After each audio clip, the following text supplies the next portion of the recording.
नमस्कार साथियों, एक बार पुनः आप लोग के बीच उपस्थित हूँ और आज एक बहुत ही रोचक विषय के साथ आप लोग के बीच उपस्थित हूँ। क्या यह दुनिया वाकई पुरुष विहीन होने वाली है? सुनने में कुछ अटपटा लगता है, लेकिन हालिया रिपोर्ट अगर देखें, international journal of molecular science की एक रिपोर्ट प्रकाशित हुई है जिसमें ये कहा गया है कि पुरुषों में जो पाया जाने वाला वाई क्रोमोसोम है वो सिकुड़ता जा रहा है।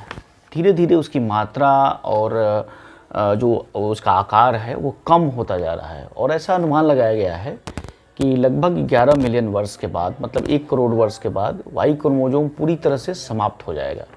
तो अगर वाई क्रोमोसोम अगर पूरी तरह से समाप्त हो जाता है तो फिर पुरुष का अस्तित्व खत्म हो जाएगा, पृथ्वी पुरुष विहीन हो जाएगा। जब पृथ्वी पुरुष विहीन हो जाएगा तो फिर मानव जाति का अस्तित्व ही खत्म हो जाएगा। तो इस रोचक विषय पर हम लोग आज चर्चा करेंगे और जानेंगे कि इसके पीछे कि कौन कौन सा तथ्य है और वाकई अगर ऐसा होगा तो फिर क्या होगा। तो आगे बढ़ने से पहले आप सभी मित्रों से अनुरोध करूंगा कि जो भी मित्र चैनल पर नए हो कृपया करके चैनल को सब्सक्राइब अवश्य करेंगे, लाइक करेंगे, शेयर करेंगे तथा अपना कमेंट्स करना नहीं भूलेंगे। मित्रों, हम आप सभी जानते हैं कि मनुष्य के अंदर 2 तरह के क्रोमोसोम होते हैं, एक्स वाई। सिर्फ मनुष्य ही नहीं, जितने जीव होते हैं उसमें एक्स वाई क्रोमोसोम होते हैं। पुरुषों के पास जो 2 तरह के क्रोमोसोम होते हैं, एक्स और वाई, और महिलाओं के पास एक्स एक्स क्रोमोसोम होते हैं। पुरुष और महिला के जब सम्मिलन होता है और जब पुरुष से एक्स और महिला से तो एक्स रहेगा ही, एक्स और एक्स मिलता है तो फिर फीमेल चाइल्ड का जन्म होता है, जैसा कि हम सभी जानते हैं। उसी तरह जब पुरुष से वाई क्रोमोसोम और महिला से एक्स क्रोमोसोम, जो कि स्वाभाविक रूप से महिलाओं के पास सिर्फ एक्स ही क्रोमोसोम होता है तो एक्स ही देगी, अगर वो होता है तो फिर मेल चाइल्ड का जन्म होता है। International journal of molecular science की जो रिपोर्ट अभी प्रकाशित हुई है, हाल ही में 2 दिन पहले प्रकाशित हुई है, उसके पहले एक और रिपोर्ट प्रकाशित की गई थी साइंस मैगजीन नेचर के द्वारा, और उसमें भी यही सेम बात कही गई थी। रिपोर्ट ये कहता है कि जब पहली बार जो इंसानी प्रजाति है वो प्लेटिपस से अलग हुआ, और ये हुआ लगभग 17 करोड़ वर्ष पहले। तो प्लेटिपस से जब अलग हुआ तो उसके बाद से ही वाई क्रोमोसोम की संख्या धीरे धीरे कम होता चला गया। पहले ये क्रोमोसोम में 900 जीन्स हुआ करते थे और अभी वर्तमान में घटकर सिर्फ 55 जीन्स रह गए हैं। तो इस प्रकार ये अनुमान लगाया जा रहा है कि 5 जो क्रोमोसोम है प्रत्येक 10 साल में कम हो रहा है। तो इससे यह एक अनुमान लगाया गया कि लगभग 11 मिलियन वर्ष के बाद, मतलब कि लगभग 1 करोड़ वर्ष के बाद वाई क्रोमोसोम पूरी तरह से समाप्त हो जाएगा, सिकुड़ जाएगा।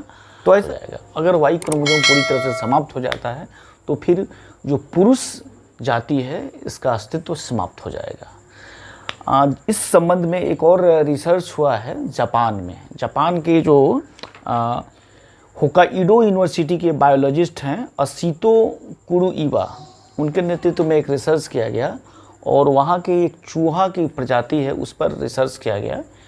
और एक चूहा, वहाँ कांटेदार चूहा होता है जिसके शरीर पर कांटा निकला हुआ होता है, तो उस पर रिसर्च किया गया और पाया ये गया कि उन चूहों में वाई क्रोमोसोम नहीं पाया गया, मतलब उन चूहों में वाई क्रोमोसोम नहीं था।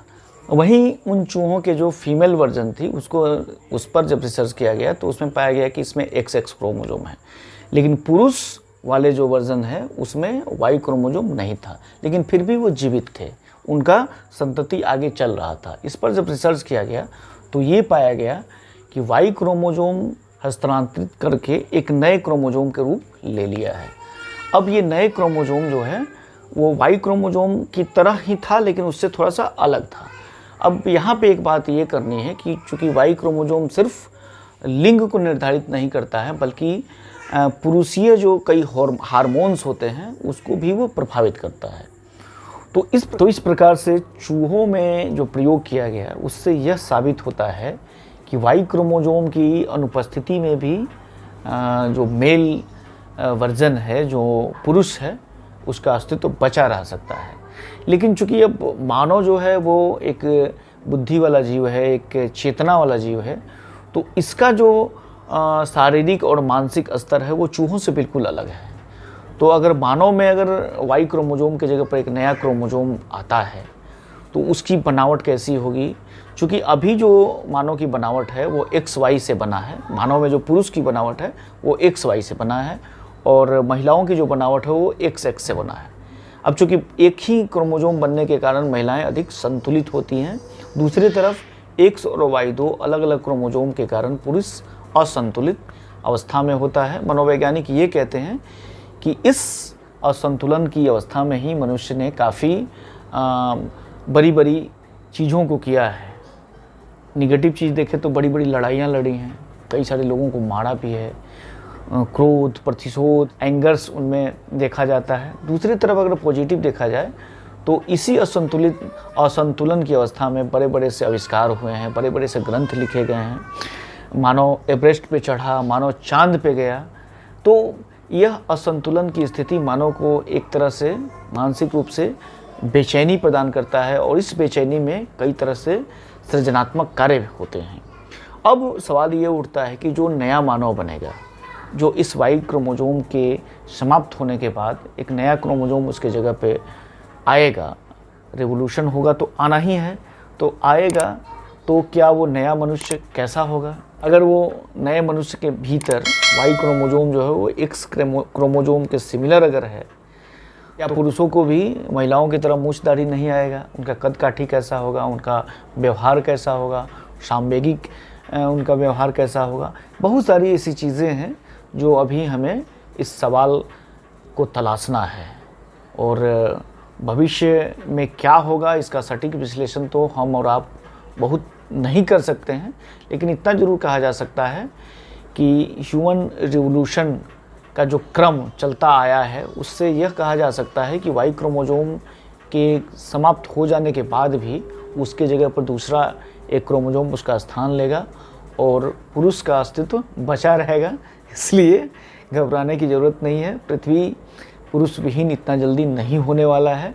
हाँ, पुरुष का जो वाई क्रोमोसोम है धीरे धीरे कमज़ोर होने के कारण, सिकुड़ने के कारण, उसकी संख्या कम होने के कारण इसका प्रतिकूल प्रभाव हमें देखने को मिलता है, लेकिन पूरी तरह से समाप्त नहीं हो पाएगा।